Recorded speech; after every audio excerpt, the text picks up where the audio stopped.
Have you ever noticed how some people, the ones who never really show off, who aren't splashing their lives all over social media, and honestly who don't even have massive salaries, just kind of quietly become wealthy? Well, let's dive right into this explainer. Today we're unpacking a really fascinating mindset.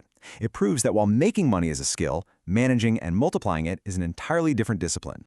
So let's start with a question that has honestly haunted almost all of us at some point. I mean, we've all been there, right? You start the month totally confident. Your wallet is full, you have all these big plans. But then by the end of the month, you're just staring at your bank balance asking, wait, where did it all go? Why is it that people with genuinely good incomes still feel so financially trapped? The truth is, your money doesn't just vanish into thin air. It leaks out completely unnoticed. Look at the stark contrast here. On one side, you have the high earner who unconsciously leaks money every single day and just constantly lives in stress. But on the other side, you have the quietly rich. These are smart, disciplined individuals who focus on building sustainable habits rather than just desperately chasing a bigger paycheck. They aren't just earning, they're building actual systems that attract and keep wealth. All right, to become quietly rich, we have to start at phase 1, the foundation. This is all about stopping those leaks through awareness and respect. And that brings us to pillar number 1, Kakeibo. This is the Japanese art of the mindful money journal. Now, it's not just about casually tracking things in your head, it's about physically writing down every single expense. Why?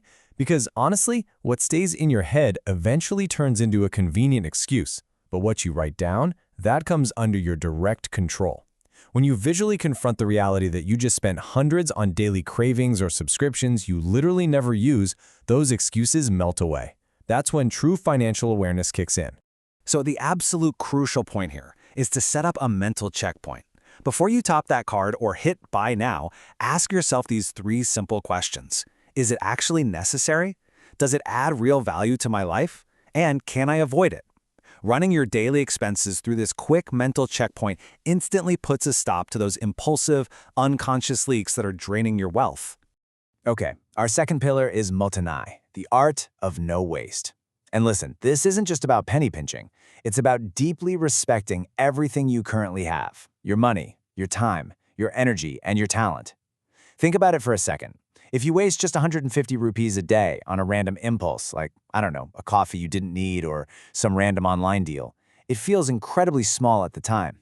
But stretch that over a decade, that seemingly harmless waste compounds into a massive, life-altering loss. Respecting your current resources is absolutely the ultimate secret to keeping them. Moving right along to phase 2, the engine.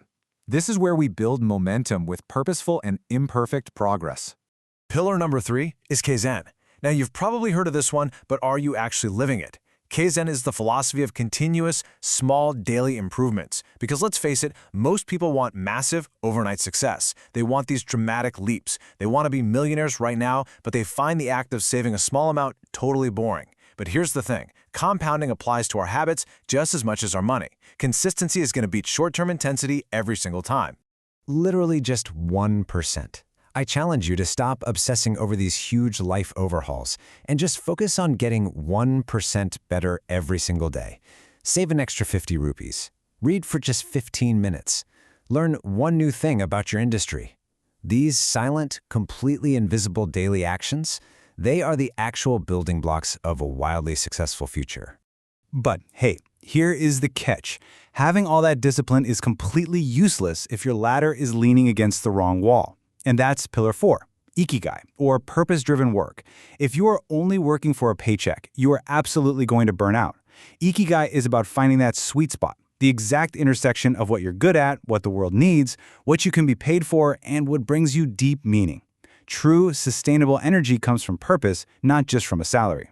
Which brings us to our 5th pillar, a real game changer, Wabi-sabi. This is the concept of embracing imperfection.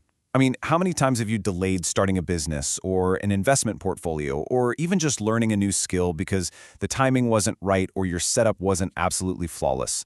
Let me tell you, waiting for perfect conditions is very often just a cleverly hidden form of fear. Just look at the difference here. The person waiting for perfect conditions, they're just piling up excuses and wasting years planning perfectly.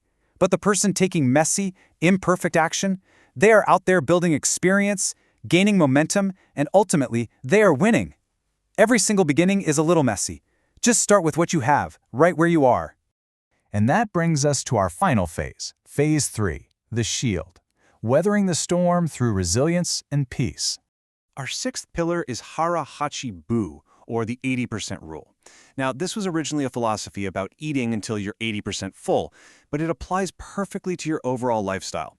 If you maximize your spending, maximize your calendar, and maximize your commitments, you leave yourself absolutely zero margin for error. You will inevitably burn out. Peace always, always lives in the margins. Keep this 80% rule right at the forefront of your mind. Live on 80% of your income. Give 80% of your total energy to your daily grind, so you actually have a reserve left over for emergencies. Financial freedom isn't determined by your total salary. It's determined by that 20% gap you purposely leave between what you earn and what you consume. That gap is where your wealth actually grows. Next up is Pillar 7, Gaman. This translates to endurance and self-discipline. It's the ability to bear hardships with dignity and to stay completely calm under pressure. Because success in life, and especially in wealth, is a stamina game. When results are delayed, when the market dips, when things get incredibly boring, Gaman is what keeps you sticking to your routine without creating unnecessary drama. But look, what happens when you actually break? Because we all do. Pillar 8 is Kintsukuroi, the art of repairing broken pottery with gold. When you face a financial loss or a failure, breaking isn't a source of shame. No way. It's proof of survival. Your scars are your history. Just like gold is formed under immense pressure, your failures are the exact things that make you infinitely stronger and more valuable. When you fail, do you take it on as an identity? Do you let it bring shame and cause you to hide? Or do you treat failure objectively, as just data? The quietly rich use failure to learn and upgrade their systems for the next attempt. The event is exactly the same, but the mindset, that creates a totally different future. All right, finally, our 9th pillar, Shoganai. This is the peaceful acceptance of what cannot be changed. Listen, mentally fighting with reality, complaining endlessly about the economy, a market crash, or past mistakes, it drains your energy and it fixes absolutely nothing. You have to accept the things outside your control so you can redirect your massive potential toward what you actually can change. Let's actually practice some strategic calmness right now. Try splitting your worries into 2 lists. Act fiercely on the first list. Your habits, your skills, your savings, your effort, your network. And then completely let go of the second list. The past, other people's opinions, the broader economy, and yes, even the weather. Control the controllables. Wow, okay, we've covered a lot of profound ground in this explainer today, from Kakeibo all the way to Shoganai. So I want to leave you with this final provocative thought. Which of these 9 habits will change your life today? Don't try to be perfect. Don't try to do them all at once. Just pick one. Pick one pillar right now, implement it today, and start your quiet, unstoppable journey to true wealth and wisdom.